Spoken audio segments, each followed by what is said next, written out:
Recently 27 जनवरी को भारत के उत्तराखंड राज्य में एक कानून लागू हुआ जिसका नाम है यूसीसी। आप लोगों ने भी काफी सुना, इसको बार बार सुनते आ रहे हो कई सालों से, यूसीसी यूनिफॉर्म सिविल कोड। आज हम बात करेंगे कि ये यूसीसी है क्या।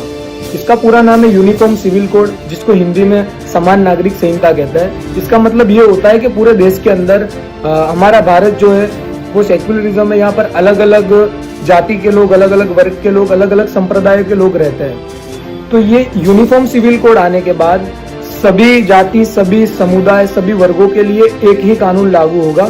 कानून में सामान्य रूप से उसके दो हिस्से किए जाते हैं, एक सिविल और एक क्रिमिनल।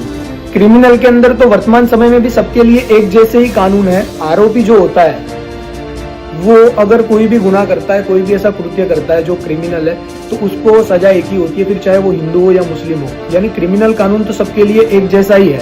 लेकिन अभी तक ऐसा देखा गया है सिविल लॉ के अंदर, सिविल मुकदमों के अंदर हिंदुओं के लिए अलग कानून है, मुस्लिमों के लिए अलग कानून है, जिसे हम पर्सनल लॉ के नाम से जानते हैं। जैसे हिंदू मैरिज एक्ट हो गया, मुस्लिम मैरिज एक्ट हो गया, सिख और पारसियों का अलग कानून है। लेकिन अब सरकार ये जो बदलाव करने जा रही है, उसके अंदर सभी धर्म के लोगों को एक ही कानून लागू पड़ेगा, जिसके अंदर प्रॉपर्टी का जो बंटवारा होता है, उत्तराधिकार जो होता है, ये जितने भी सिविल मुकदमे वो सारे के सारे एक ही चीज में आएंगे। शादी, ब्याह, तलाक, ये सारी भी जितनी चीजें हैं सबको एक ही कानून के नीचे रखा जाएगा, जिसे हम यूसीसी यूनिफॉर्म सिविल कोड कहते हैं।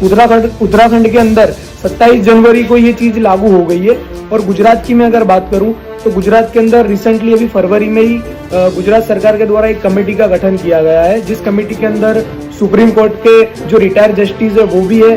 5 लोगों की ये कमेटी है। 45 डेज के अंदर ये जो रिपोर्ट है उसको तैयार करके गवर्नमेंट को सुपुर्द किया जाएगा और उसके बाद पूरी तरह से तैयारी गुजरात के अंदर भी लागू करने की जा रही है।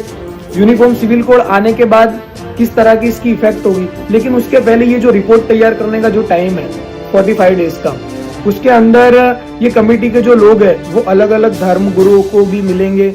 इसके अलावा जो भी धर्म के लोग हैं उन लोगों से भी बातचीत की जाएगी और उसके बाद एक रिपोर्ट तैयार की जाएगा। चांसेस तो पूरे लग रहे हैं गुजरात में भी लागू होगा, क्योंकि उत्तराखंड में लागू हो चुका है। बात करें यूसीसी के इफेक्ट की, तो इसकी इफेक्ट किस तरह से होगी। जैसे अभी तक देखा गया है हिंदू मैरिज एक्ट के हिसाब से, हिंदुओं में एक पत्नी जब तक है तब तक दूसरी शादी नहीं कर सकते, वो अवैध मानी जाएगी।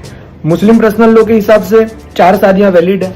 लेकिन यूसीसी आने के बाद ये सारी चीजें खत्म हो जाएगी और सभी धर्म के समुदायों के लिए गवर्नमेंट के द्वारा जो बनाया गया है जो रूल्स, वही लागू होगा।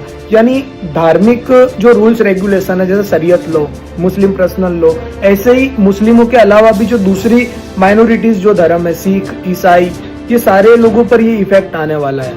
अब देखते हैं कि इसको आने के बाद किस तरह से इसका इफेक्ट होता है, पब्लिक इसको एक्सेप्ट करती है नहीं करती है, इसका किस तरह से विरोध होता है। ये सारी चीजें पब्लिक पे डिपेंड करती है।